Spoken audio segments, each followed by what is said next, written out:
It's the In Route, where friends of the show get a special segment with us. Want to be part of the action? Want to be the newest member of the In Crowd? Well, you know what to do. Hit us up, faderoutemail@gmail.com, or slide in our DMs on IG at FadeRoutePodcast, or drop us a line on X at FadeRouteDNZ, and you could be next.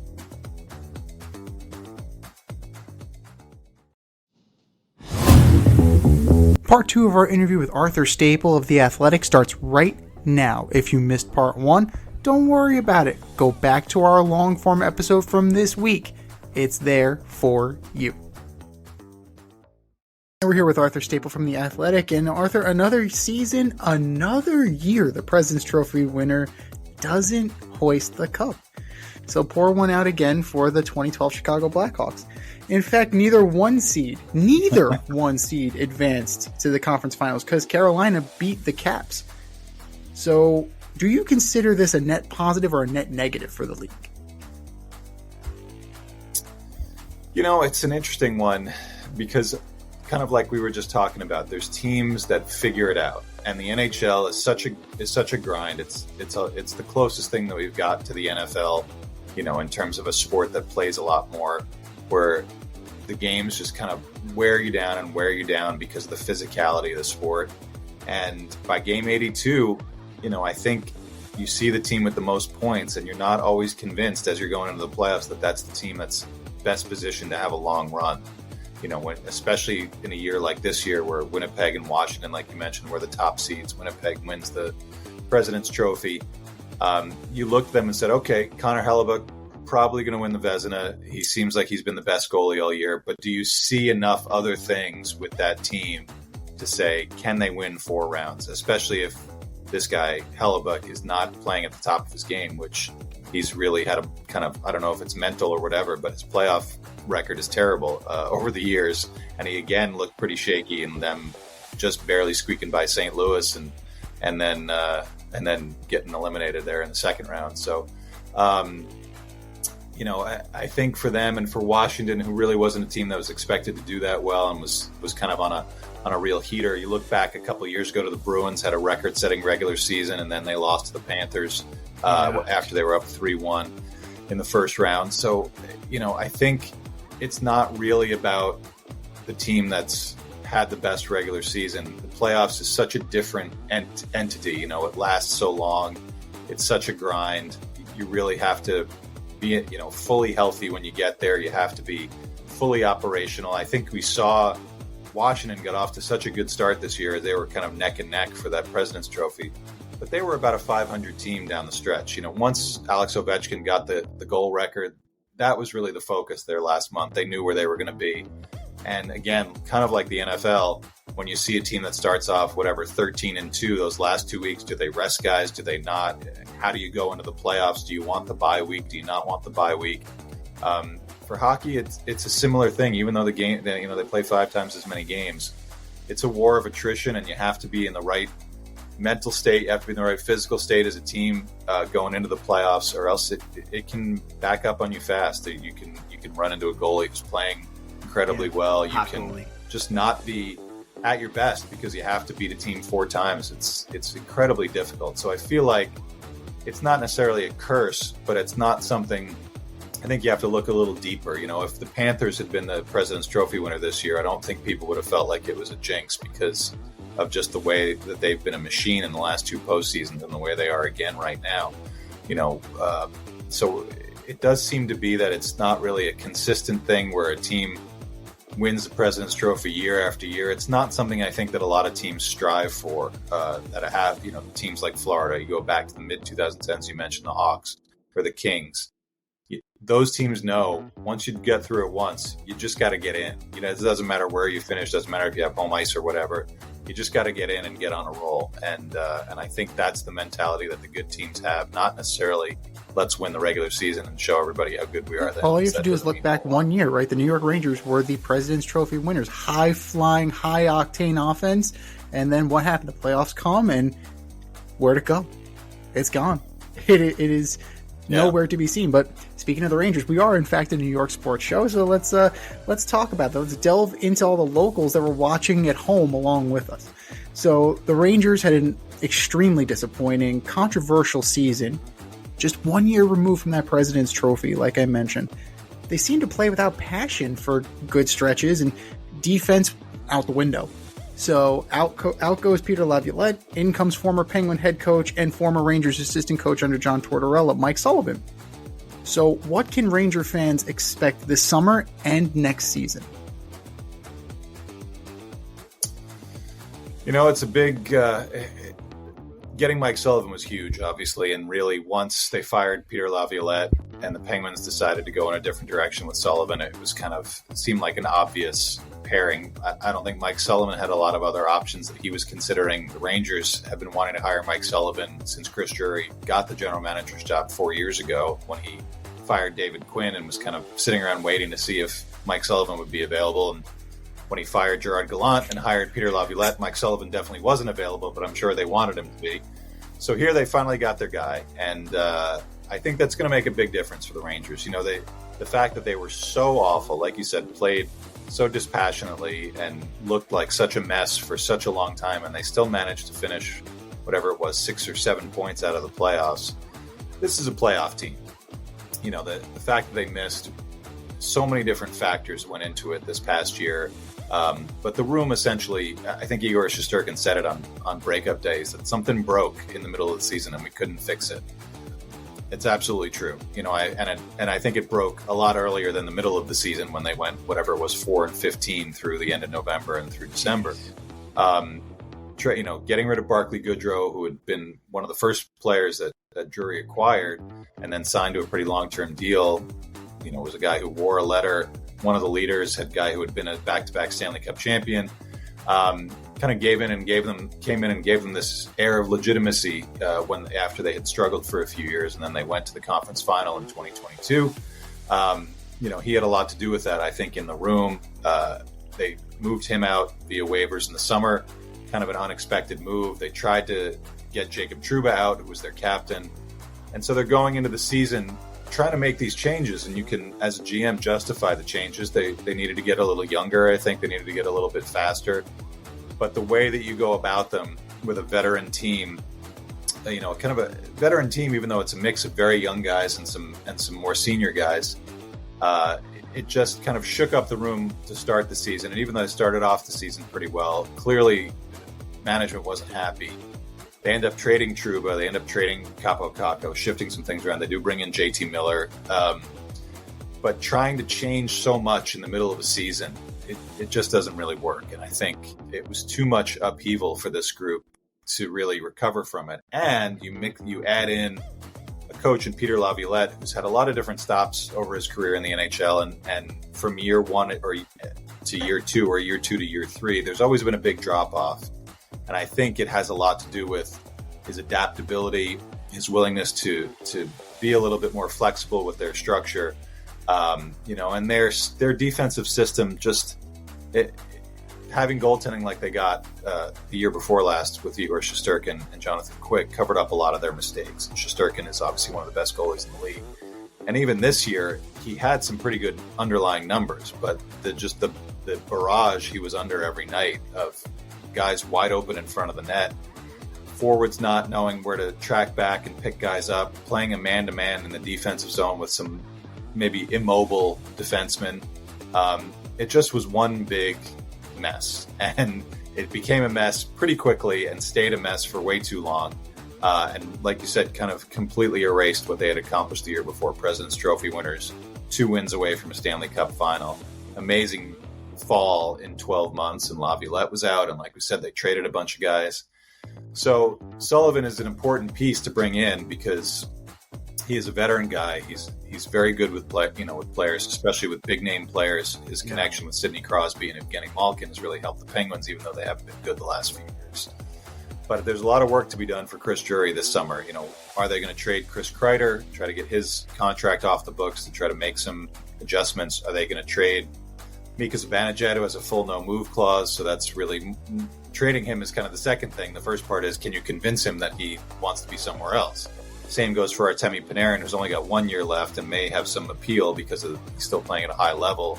But again, you have to convince him that it's time to go somewhere else. So there's a lot going on with this team this summer.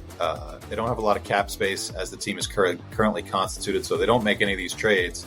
Not going to be a lot of changes either. So it's going to be Mike Sullivan trying to rally the troops with the same guys who just laid an egg for 82 games last season. So it'll be an interesting couple of months for them heading into next month with the draft, with free agency, when trades are being made, moves are happening all around the league.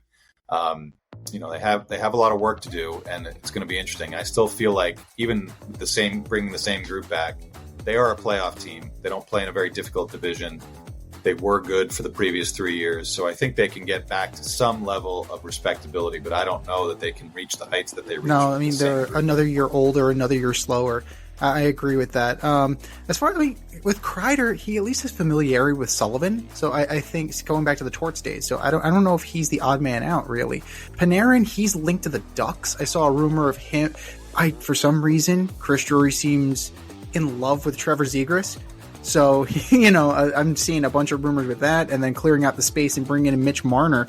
Like, is Mitch Marner the answer here? I'm not 100% sure that Mitch Marner is the answer for the Rangers. I mean, they do like their big names, certainly when it comes to free agency or trades. I think James Dolan has had that kind of through line in the 25 years he's owned the team. You go back to whether it's Mark Messier or Pavel Bure or Eric Lindros way back when in the dark days of the pre-lockout under Glenn Sather. They do like to pile up the big names if they can do it. You can think back to even a couple of years ago when they traded for Patrick Kane. So Mitch Marner, if he's out there, maybe that's an appealing possibility. I would imagine for what the Rangers are trying to do with their roster, that a guy like Sam Bennett from Florida would probably be a little bit more appealing if they can move Zibanejad out and bring in a more rough around the edges skilled guy like Bennett rather than some of their highly skilled guys who don't really play with that sandpaper edge that they're wanting from guys like JT Miller, from guys like Vincent Trocheck. And like I said with Panarin, if you can convince him that Southern California is the place he wants to be, then maybe you can make it happen. But I think that convincing part could be difficult. Panarin signed here. He got the full no move. I think even Zibanejad said a couple of times towards the end of the season, like, I negotiated this deal. They gave me the full no move, and, they didn't have to do it, but they did. And that's what I asked for. So it's in my hands. And that to me sounds like a guy who's not going anywhere. Zibanejad obviously has a few more years left on his deal. So maybe for Panarin with 1 year left, he could be convinced. But, that kind of working on a lot of different fronts for a guy like Drury, where you have to do this cajoling with your star players to get them to want to be somewhere else, and then make a decent trade or free up the cap space and then convince somebody to sign here. It's a lot. It's going to be a busy few weeks for them, and 100%. We'll see how they come out of it. Was it the right move to dump, Lavalette and keep Drury, or would you have preferred them both go? Dolan gave Chris Drury an extension, in fact. So, I think he went the opposite direction. It's been an interesting tenure for Drury. I think he's made some good moves. You think back to his first year on the job, they had a lot of cap space and a lot of picks, and they turned that into Andrew Kopp, Frank Vetrano, guys that were instrumental in them getting as far as they did to Game 6 of the Eastern Conference Final against Tampa 2 years ago. It looked like the small additions that they'd made were going to pay off. Adding a guy like Jonathan Quick to the goalie room, he's been a real boon for Shesterkin, a guy who's really been a good teammate, I think, for a lot of guys. So I can't completely fault Drury, but I feel like the way that he's gone about kind of handling the group, you give the captaincy to Jacob Trouba, and then within 2 years you're essentially trashing him and saying he's shouldn't be here. I don't know if that's, the personnel management part of it is a big part. You have to know your players, and I don't know that they've taken care to know them or care to know what makes them tick. And seeing the way that they fell apart, I think a lot of fans were kind of like, oh, these guys are fragile, whatever. It's like, this would have been the same outcome no matter who. It could have been Connor McDavid, it could have been Sidney Crosby's team. Like, you can't do that to players in the middle of the season, especially the ones that are part of your leadership core.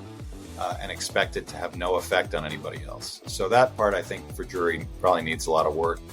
And Laviolette, I think it was a little quick, but the writing was probably on the wall that he had no answers to what was going on. It may not have been entirely on him, all this, the roster stuff and the room kind of disconnecting.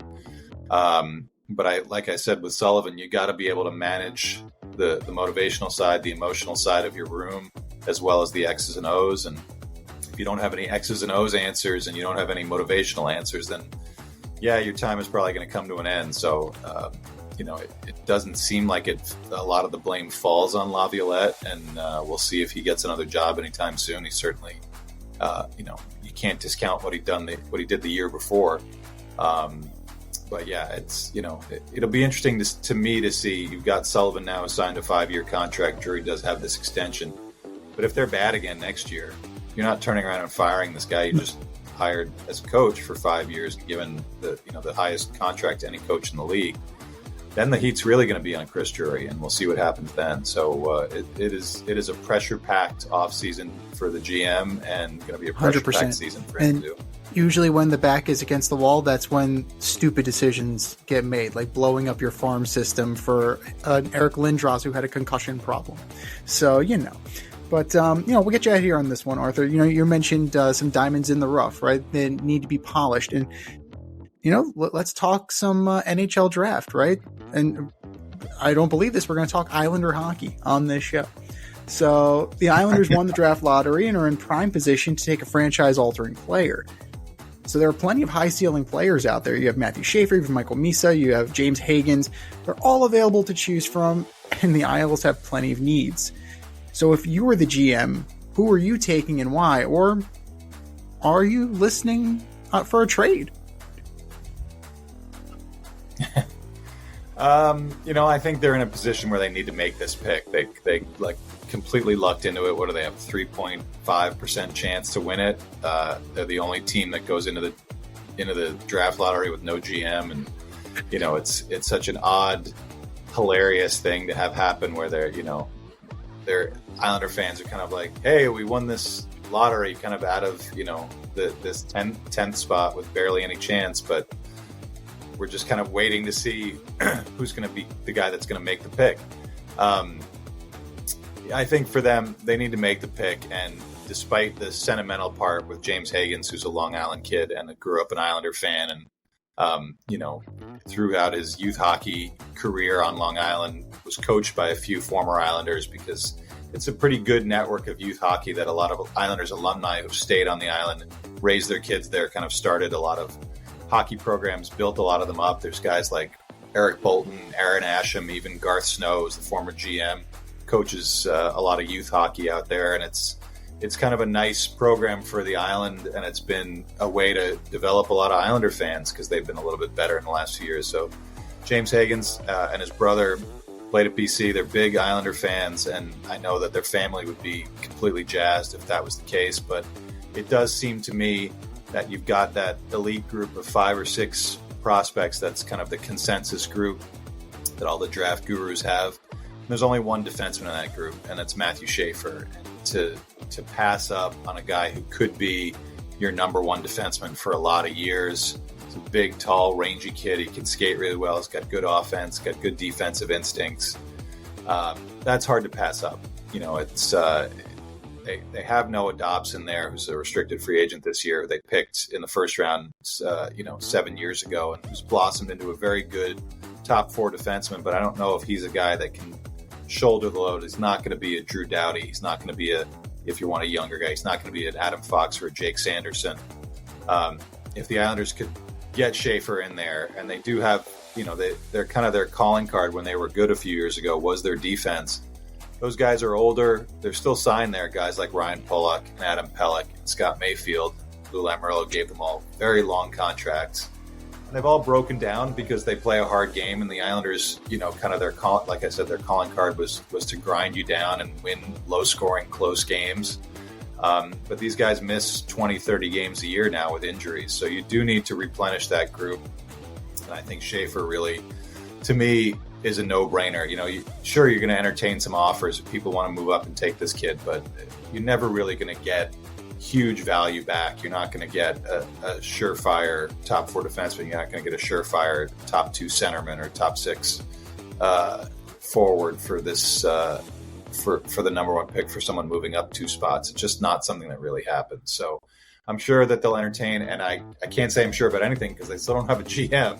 It's been a month since they fired Lou Lamoriello or decided not to renew his contract, and it's been a lot of twists and turns in this search. So, with the draft combine coming up in a couple of weeks, I think time is ticking. They do need to get somebody in there to start making a plan and, assessing with their scouts and figuring out what they're going to do. But all my indications are they know that Matthew Schaefer is the guy unless they learn something different or they can get a huge haul back and moving back. They're not going to do it. Yeah, I mean, for me, the barometer is the Eric Lindros trade from the Nordiques to the Flyers. If you can get that level haul back, sure, of course, you make that trade. But where you end up with Peter Forsberg, I'll just take Peter Forsberg, no big deal. But you're the way you're describing Schaefer, like you're giving him all of these accolades, and like immediately I'm thinking like Zdeno Chara, like you're describing Zdeno Chara all over again. And if the Islanders can actually have a redo with a guy who could be like that, I think they would do that in a heartbeat. So I think you're definitely onto something there. Yeah. They have a lot of work to do. We talked about the Rangers. The Islanders have a ton of work to do, and obviously finding a GM to put it all together is their priority number 1. But even after that, this is not going to be a quick process for them to get back to where they were in 2020 and 2021. They've got a lot of changes to make, a lot of turnover on the roster. They've got to add some people to their front office, which is a pretty small one under Lamoriello. It's a big undertaking, and there's some guys that, they wanted Kenny Holland to come in there, and I think he thought this might be too big a job, take too much time, longer than I think he thought ownership thought it could be, which is probably why he said no to it and ended up in LA, the team that's much closer to being a Stanley Cup contender. So whoever comes in here knows that it's going to be a big job, and I think if you need a couple of years to kind of get going again and produce something, you take the best guy you can find at number 1 and make him part of your cornerstone going forward. Absolutely. Arthur Staple, you are now our cornerstone. You're our hockey guy. Thank you for joining us here on the In Route, the newest member of the In Crowd. And if you want to be a member of the In Crowd, if you want to join us on the In Route, hit us up, faderoutemail@gmail.com, slide in our DMs on IG at Fade Route Podcast, or drop us a line on X at Fade Route DNZ, and you could join us on the In Route. Arthur Staple of The Athletic, thank you so much for joining us. And where can our fans find you? And do you have any special projects coming up? Nothing too much. I'm on X, Twitter at Stape Athletic, on Blue Sky as well, and at The Athletic. You can read my stuff covering 2 teams that have a lot of stuff they need to get done this summer. So it's going to be a busy Lots of interesting reads. Well, Arthur Staple, thank you for joining us, and we will definitely be in touch again soon. All right. Thanks, guys. Thanks for listening to this episode of our podcast. If you liked what you heard and you want to hear more, be sure to like and subscribe on your favorite podcast platform. Leave us a review, rate us 5 stars, turn on subscription notifications, and share on social media. Tell your friends and spread the word.